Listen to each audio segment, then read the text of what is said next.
Chapter 6, in one word, l'umas, the opposite, corresponding.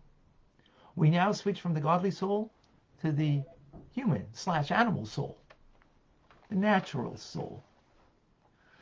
Just as there is a complete structure in the godly soul, likewise, l'umas corresponding to that, there's a complete structure of being in the animal soul, as God creates one thing opposite the other.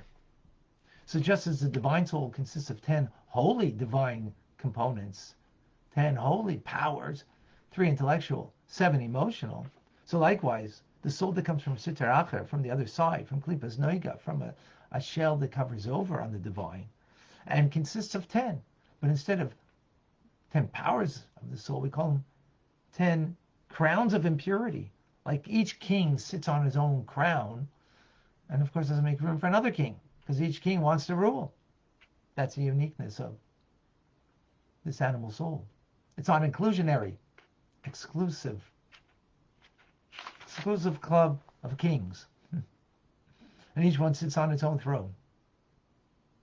These are the 10 evil midos, or emotional traits. Lust, coming from the positive side of kindness. Anger is coming from the positive side of gevura, which would be self-restraint. Boastfulness, it comes from tiferes, beauty. You're beautifying yourself rather than seeing the beauty in another.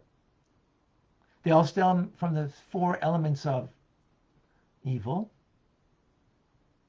right? As we mentioned in chapter 1, of fire, air, water, earth, right?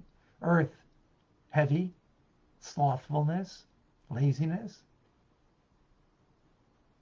Water, lust, as we mentioned, as it gives rise to things that grow and there fulfill your desire, your pleasure seeking. Air, the boastfulness, and fire, anger. Just by way of some examples. And these are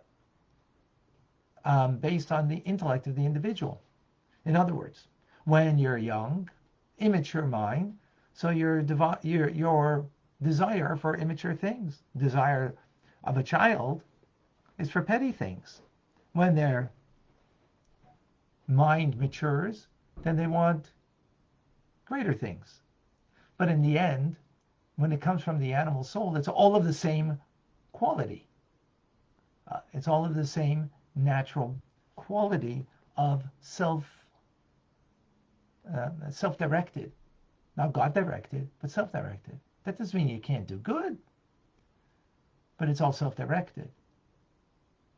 And therefore it's in pure garments, as opposed to holy garments, right, of self-expression, that is an expression of the animal soul.